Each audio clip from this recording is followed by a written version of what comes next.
1, 2, 3, 4, 5, 6. 6 belles boîtes.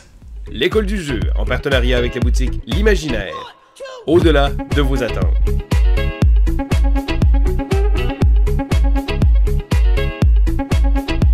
Hey, salut la gang, c'est JP pour l'école du jeu et bienvenue dans ce segment What's in the Box, segment spécial dans lequel je vous présente mes dernières réceptions, les derniers jeux qui font leur apparition, leur ajout dans la bibliothèque qui se trouve derrière moi. Alors aujourd'hui, j'ai 6 jolis jeux à vous présenter. Je vous avertis tout de suite, il n'y a pas un jeu parmi ceux-ci qui m'excite moins que les autres. Alors ce sont tous des jeux qui m'intéressent grandement et pour lesquels j'ai de grandes attentes. Parmi ceux-ci, il n'y en a qu'un seul auquel j'avais joué auparavant, sinon les autres sont tous des nouveautés pour moi. Et on commence immédiatement en plongeant dans l'action avec un incontournable, un jeu, ça c'était certain, c'était écrit dans le ciel que ce jeu-là allait rejoindre ma collection. Il s'agit de la dernière boîte de la série Unlock. Alors, l'équipe de Space Cowboys nous offre encore une fois 3 univers très différents et originaux avec cette 5e édition. Pas vraiment 5e édition, mais en fait 5e boîte. Donc, tout simplement une nouvelle possibilité, un nouveau jeu, en fait, 3 en 1. Nous avons ici les 3 scénarios, les 3 univers qui nous seront proposés avec des difficultés croissantes. Nous avons ici le scénario Insert Coin, qui nous rappelle les jeux d'arcade de l'époque. On nous dit passer les niveaux successifs d'une aventure virtuelle, éviter le game over pour vous échapper. De l'autre côté, nous avons le scénario Sherlock Holmes sur le fil. On nous indique le maître des détectives fait face à une affaire des plus étranges. Pouvez-vous l'aider dans les méandres de son enquête? Et finalement, au centre, nous avons à la poursuite du lapin blanc. Découvrez le pays des merveilles et ses étranges personnages. Ne tardez pas, aidez Alice à s'échapper à temps.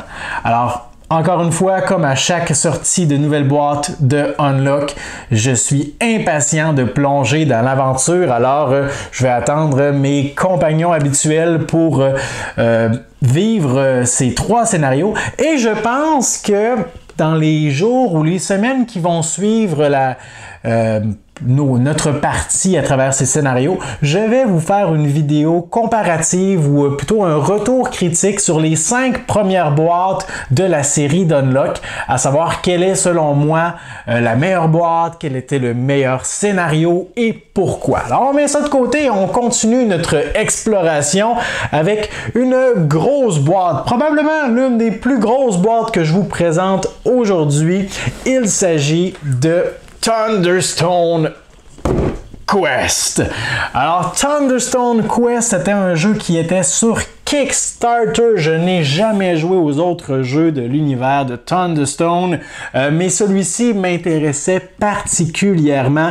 On est dans un univers fantastique, un peu avec des créatures comme des gobelins, des araignées géantes, des minotaures, et les joueurs vont incarner différents héros, mais évidemment, avant d'être un héros, on commence en tant qu'aventurier. Alors, les aventuriers sont de niveau 0 et dans ce jeu de deck building, les joueurs vont commencer avec une main carte plutôt banale, composée de 5 ou 6 aventuriers de niveau 0, mais également de quelques petits objets magiques, quelques petites armes également comme des dagues. Et les joueurs, en progressant, en gagnant de l'expérience, vont pouvoir augmenter le niveau de leur aventurier pour les faire passer au niveau supérieur tout simplement et devenir des héros. Peut-être qu'ils vont devenir des rogues, peut-être qu'ils vont devenir des assassins, peut-être des champions du combat au corps à corps, peut-être des mages, peut-être des... En fait, il y a toutes sortes de possibilités dans ce jeu de deck building. Comme vous le constatez, la boîte est très grosse. Oui, on a de la place pour des extensions, mais il y a un paquet de cartes dans ce jeu. Et n'allez pas croire que c'est un jeu de deck building comme les autres, parce qu'on y ajoute une particularité bien spéciale. C'est un dungeon crawl à travers un peu. Alors oui, on va pouvoir éventuellement améliorer notre main de cartes, pouvoir acheter des cartes plus puissantes et tout ça. Mais à quoi nous servent ces aventuriers, ces héros et les armes, les objets qu'on récolte? Eh bien, c'est à aller explorer le donjon dans lequel se trouvent différentes créatures. On veut également retrouver les clés des gardiens qui ont été perdus dans les différents souterrains du donjon pour affronter au final de notre aventure le gardien ultime qui est comme un peu l'espèce de gros boss qu'on veut affronter. Alors, ce n'est pas un jeu coopératif, c'est un jeu compétitif. Les joueurs jouent les uns contre les autres pour être celui avec le plus de points de victoire en fin de partie. Ce qui est intéressant particulièrement, c'est qu'il y a la possibilité de jouer en mode campagne dans lequel on va vous indiquer quelles cartes vous devrez utiliser pour le marché, pour la réserve, quels héros seront disponibles, mais également quelle catégorie de monstres vous allez affronter et quel sera le boss final. Alors, il y aura également un petit aspect de progression parce que au début de chaque nouvelle aventure, les joueurs vont pouvoir améliorer leur paquet parce que le niveau de difficulté est évidemment croissant. Alors, il y a cet aspect de progression qui me semble bien intéressant dans Thunderstone Quest. On poursuit avec le jeu auquel j'ai joué dans le passé. Parmi ceux que je vous présente aujourd'hui, j'y ai joué selon moi il y a au moins 2 ans. C'est un jeu qui m'avait tellement surpris, que j'avais trouvé rafraîchissant, que j'avais trouvé élégant, fluide, agréable. Et pourtant, c'est un jeu de confrontation dans lequel les joueurs vont s'affronter. Il s'agit de Kemet. Alors non, je n'avais pas encore Kemet en ma possession avant aujourd'hui et c'est selon moi un incontournable pour les jeux qui sont dans ce style. Dans Kemet, eh bien, les joueurs vont être incarnés, je pense, des espèces de peuples égyptiens qui vont être regroupés dans différentes sections de l'Égypte et vont pouvoir vouer une espèce de culte aux divinités égyptiennes, vont avoir des petits personnages qui représentent leurs forces militaires, tout simplement des humains avec des espèces d'armes au corps à corps et tout ça, qui vont pouvoir déplacer sur le plateau pour aller affronter les autres joueurs parce que c'est un jeu de combat de territoire, contrôle de territoire avant tout. Mais ils vont pouvoir également améliorer leur connaissance du combat. Ils vont pouvoir se spécialiser dans différentes sphères, que ce soit la défense. Alors, il y aura des tuiles qui vont leur permettre de débloquer de nouveaux pouvoirs, de nouvelles habiletés et même de nouveaux personnages. Donc, dans cette boîte, il y a toutes sortes de petites figurines de base, mais également des espèces de grosses créatures qui sont tout droit sorties de la mythologie égyptienne que les joueurs vont pouvoir ajouter à leur armée tout en débloquant une panoplie de pouvoirs. Donc c'est possible de se concentrer sur la défense, sur l'offensive ou sur la magie. Alors un jeu de base qui est très complet. Il y a, à ma connaissance, je crois, 2 extensions à celui-ci, dont entre autres le nouveau Kemet 7 qui offre la possibilité de jouer jusqu'à 6 joueurs, parce que sinon on peut y jouer de 2 à 5, mais également un nouveau mode de jeu où est-ce qu'on va jouer tous contre un personnage qui va jouer le rôle de Seth dans l'univers, dans cet univers-là, tout simplement, et tous les joueurs vont devoir s'allier ensemble pour le vaincre. Alors peut-être que dans mon prochain What's in the Box, c'est une extension qui va s'ajouter. Qui sait? Par la suite, je vous présente, tiens, on dit avec une autre grosse boîte. Il s'agit d'un autre jeu qui était sur Kickstarter et je vous parle de Dice Throne, la saison 2.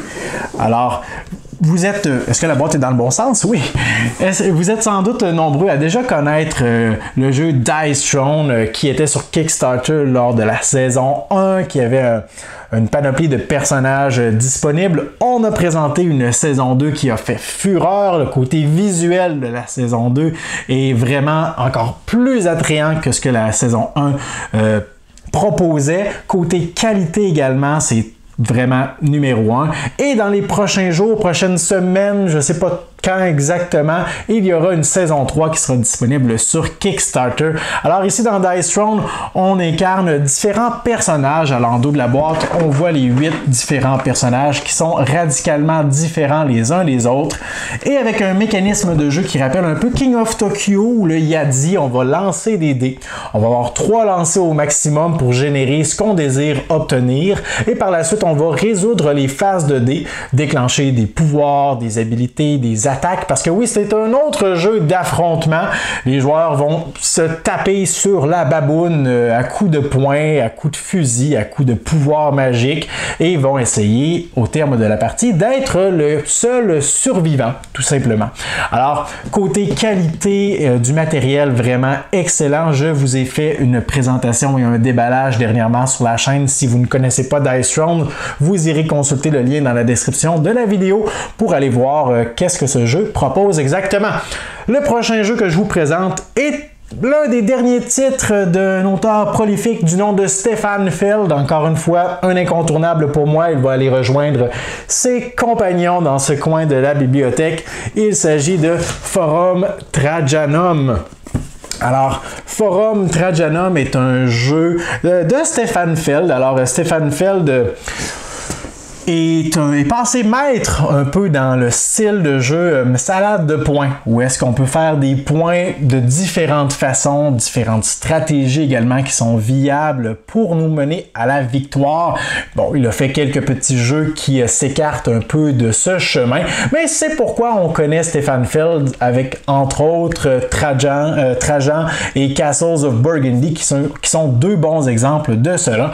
Et Forum Trajanum est présenté comme étant l'un des jeux de Stefan Feld ayant le plus de viande autour de l'os, le plus de possibilités, le plus de complexité et de profondeur. Alors, en entendant ça, j'étais déjà très intéressé. Très curieux également. Alors, ce n'est pas une surprise que ce jeu s'ajoute à ma collection aujourd'hui. Et finalement, la dernière boîte que je vous présente, c'est un jeu dont j'avais entendu parler. J'étais pas trop certain, pas convaincu. Il y a tellement de jeux et de nouvelles sorties que parfois il faut laisser passer certains titres. Mais Vincent a eu l'occasion d'y jouer dernièrement et il m'a convaincu de lui donner sa chance. Il s'agit de Dawn of Peacemakers. Alors, je vais essayer de mettre ça de façon à ce qu'on puisse bien voir. Dans Dawn of Peacemakers, on incarne des petits personnages, ici des petites créatures de la forêt, en fait, de l'Amérique du Sud, si je ne me trompe pas, Fennec, Caméléon et d'autres petits personnages dans ce style. Et on devra jouer le rôle d'un Peacemaker, quelqu'un qui apporte la paix. On devra réconcilier 2 peuples qui se vouent un culte de haine profond l'un pour l'autre. On devra les amener à faire la paix. C'est un jeu qui se joue sous forme de campagne de 12 scénarios. Un jeu qui va évoluer un peu également en cours de campagne. On va débloquer de nouvelles cartes, de nouveaux événements. Certains éléments de jeu qui sont scellés également dans des enveloppes ou dans des petites boîtes mystérieuses. Ce n'est pas un vrai jeu Legacy, on ne va pas, à ma connaissance, altérer quoi que ce soit. Au terme de la campagne, on peut y rejouer à 100% et on va même débloquer un nouveau mode de jeu, un mode Skirmish, un mode de jeu 1 contre 1 parce qu'à la base, c'est un jeu coopératif, mais au terme de la campagne, et ça c'est quelque chose de très intéressant, on débloque une nouvelle façon de jouer. Alors, j'ai vraiment de très grandes attentes pour Dawn of Peacemakers. Je vous en ai fait une présentation rapide sur la chaîne d'ailleurs au niveau des composantes déballage de ce jeu et au cours des prochains jours je devrais me lancer dans la campagne et peut-être vous filmer un aperçu de à quoi la campagne en solitaire ressemble. Donc voilà ce que j'avais à vous présenter aujourd'hui pour ce qui est de mes dernières réceptions. Je vous invite à me laisser vos commentaires sous la vidéo, votre feedback sur les jeux que vous avez pu jouer, explorer parmi les 6 que je vous ai présentés aujourd'hui. Est-ce qu'il y a un jeu parmi ceux-ci qui vous intéresse particulièrement? Est-ce que mon projet de vous présenter un retour retour critique sur la série des Unlock, c'est quelque chose qui vous intéresse. Campagne en solitaire de Dawn of Peacemakers, est-ce que c'est quelque chose qui vous intéresse? Laissez-moi ça dans les commentaires sous la vidéo. Envoyez-moi un pouce vers le haut et n'hésitez pas à vous abonner à notre chaîne. Moi, je vous dis merci pour votre écoute et à la prochaine.